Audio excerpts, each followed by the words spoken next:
Hello, we are at Entertainment One, and I am sitting here with gospel artist, just amazing minister through music, Jonathan McReynolds. Jonathan, thank you for being here. Thank you for having me. I appreciate it. It is our pleasure. So, Jonathan, we know that you are, of course, an artist.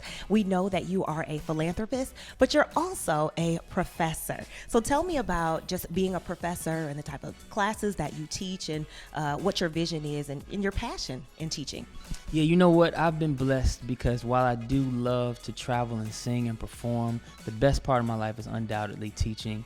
I'm at Columbia College in Chicago, and I get to teach actually a gospel band and gospel intro course. So this is to people to kids who, a lot of them, they just grew up playing the guitar with, rock bands and, in their garage or something like that. They've never, ever had the opportunity of playing gospel music. And I kind of introduce an entirely different vocabulary to them by teaching this music. And I must say, as a musician that grew up in church, consummate church boy, played the organ since I was 8. Okay. We take that music for granted because it's just, that's just what we do. That's what we do. And the opportunity to see the joy on their faces when they have finally mastered a little bit of a very virtuoso genre of music. I mean, gospel music is hard for everybody except the people that play gospel music. And so it's an amazing experience to teach them that. And then for them to also see how some of their favorite rock musicians and their favorite country musicians and their favorite bluegrass musicians, how they're all linked in to this experience we call gospel. And the same stuff that I'm teaching them to play, they've been playing all along, just in a different form, on a different instrument, and with a different lyric. And so I always tell them that gospel music is one of the most influential and influenced genres. I mean, it has always been something that inspired how pop and rock sounded, and also was influenced by how pop and rock sounded. So I think it's just an awesome thing in all of the varieties of black music. Gospel music to me, of course, is near and dear to my heart. And I think that it is the perfect genre to study if you want to figure out first how black people have contributed to our culture as an American culture, and how black music has been affected by us being over here in America as well. And so I've just that part of my life is probably the most important part of my life, because it makes me see just how what I'm doing has always contributed to what America is. What I'm doing is always contributed to what I'm doing. Wow. And it's full circle. Yep. That is awesome. Well, thank you very much for sharing with us. And as a reminder, as Jonathan just talked about his students and teaching them, and they're seeing just the impact of black music, that is the goal of the National Museum of African American Music. It's a great opportunity for you to donate. You can visit nmaam.org/donate to do just that, donate.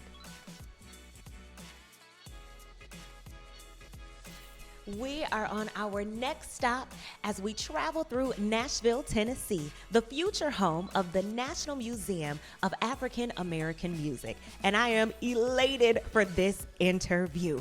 We're talking about gospel music, synonymous with the black church. Well, I have Gina Miller here with me. She is the Vice President and General Manager of Urban Inspirational at Entertainment One, or E1 Music. Gina, thank you very much. Thank you. I'm so appreciative that you stopped by to spend some time with us here. Yes. All right. So in your title, I hear Urban Inspirational. Break that down for us. Well, you know what? You started out by saying gospel music, right? So Yes, let's back it up a little. Okay. Back it up. And so really, at its purest form, gospel music is simply the good news. Yes, it is. Right? And so for church folk, gospel music is also the birth, the death, the resurrection of Jesus Christ, right? And so inspirational just really gives an opportunity to widen what that art form is and what the music represents. And so for me, inspirational is also music that's positive. It's music that's uplifting. It's music that's inspiring. It's music that makes you feel good and gives you hope.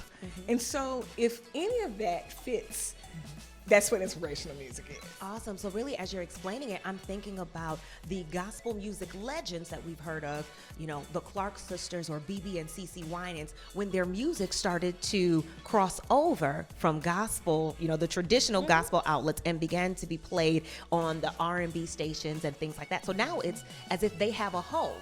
They live within urban inspirational. Because here's the thing, like a lot of those songs, immediately as you said those names, my mind took me to song titles and song lyrics. Oh, yes. And so some of those lyrics that are inspirational, that are decidedly inspirational, and maybe even because of the singer and the artist and the writer are decidedly gospel, are more inspirational than because you may not hear the name Jesus. Yes. You may not hear God. You may not hear Lord. You may not hear Savior or any other name that we know as names for our God in those songs, but it does not diminish or take away from the fact that for someone, it's a very spiritual experience that they have by listening to those songs. And so you're absolutely correct. Those songs have a place in the place and space of urban inspirational. Yes, I love it. Well, tell me about yourself, because we know you've got some musicianship and singing in your background, of course, label executive and even an educator. So kind of take me along the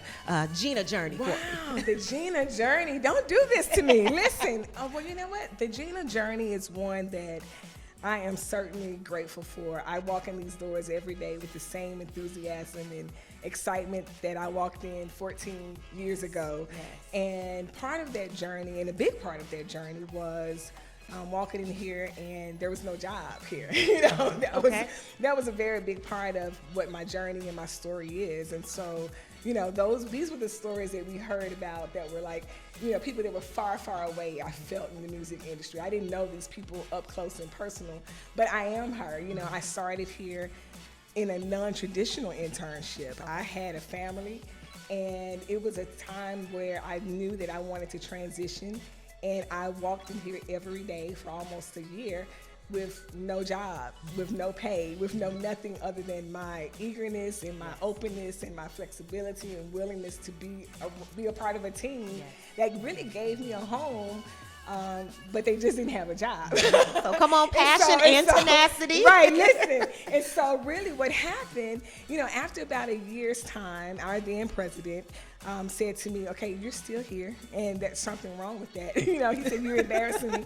And he really commended the spirit that I walked and worked in. And so he said, you know what?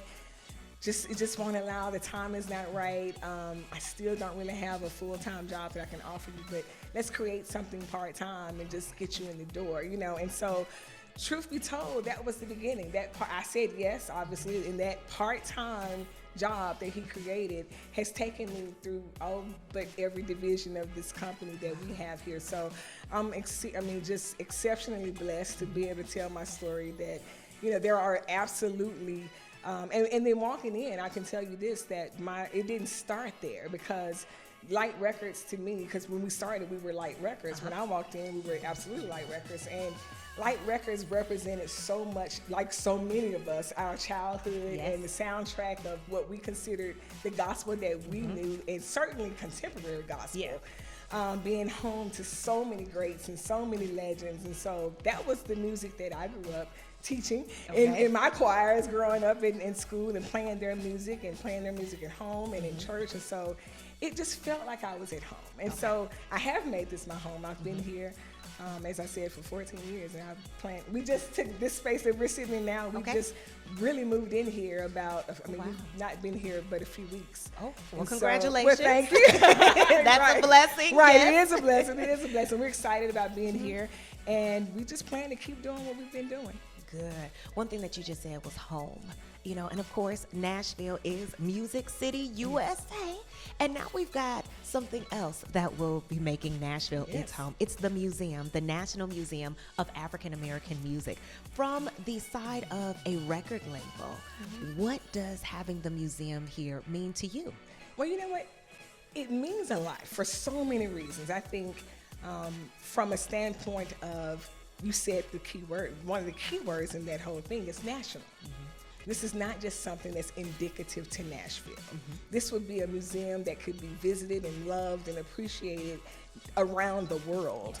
and to be housed, not just here in Nashville, but selfishly, I'm going to say just a few blocks away from where we are sitting. You know, I'm very excited about that, and I'm excited that from a cultural perspective and from a historic perspective that there's an opportunity for all of us who love music and who appreciate what music has done, especially Black music. I think that to have something so significant and important is necessary, and to have it here in Nashville from a label standpoint is just exceptional. I'm just so excited and proud to be able to say that this is home for the museum. You know, I'm very proud of that. Nashville, if you look around, and we can hear the sounds behind us. I mean, there's a lot of things happening in Nashville, a lot of great things that are happening. And it's not just, you know, people tend to think that when they think Music City, they do think country music, or they think, well, there's a lot that is happening behind the scenes, and a lot of people are doing a lot of necessary work to make sure that when Nashville is said, that it's not just thought of as country. And so this is one more piece to help cement that idea. Wonderful. I love it. Yeah. I absolutely love it. Now, talking about Entertainment One, E1, what are some things that we can look forward to in terms of the artists that you have, that you all represent? You know, what's coming for 2018? Wow, 2018. Let me tell you something. Even though we're right here on the hills, I mean, it's right here tomorrow. Yeah, it feels like we're right here at it. This past year has been incredible. We have, in just the last few months, released some amazing music from Ricky Dillard, from James Fortune, from Dietrich Haddon, and coming into the new year, I mean, we start off the year in January with Todd Delaney, and we're excited about that, and Jonathan McReynolds follows him, and we have a lot of up-and-coming artists that are coming along, and I'm really excited about having an opportunity to, one, take the guys that are, you know, our tent holders, that they've been here established, and keep them going in the direction, you know, where they should be, and just really undergirding their vision for who they are and the music that God's given them, but to also, on the other end of the spectrum, be able to pull some new talent along that we don't know their names yet. They aren't household like your Jonathans or your Todds or whatever. And so to be able to give exposure and a platform and an opportunity really to, I mean, there's so many creative people, you know, there's so much great talent out there. And so for me, you know, it's just one of those things that it's really an honor to serve all of the artists that come here for whatever reason, because we have, you know, signed label side, we have distribution. We do a lot of different things out of this office. And so wherever people sit all the time, sit next to me or not, directly or not, across the room or not, wherever, I'm just, I really am always just have a heart of gratitude about that. Awesome. And we're very grateful for you allowing us to be here and spend some time with not just you, but just representing E1. We are so thankful. So we appreciate it, certainly. We definitely will be back. I'll let you know. But in terms of being grateful, we are grateful for you for watching and engaging with us. And we are certainly grateful for the donations that you all are sending. You're heading on over to the website for the National Museum of African American Music, and that is found at nmaam.org/donate. Thank you.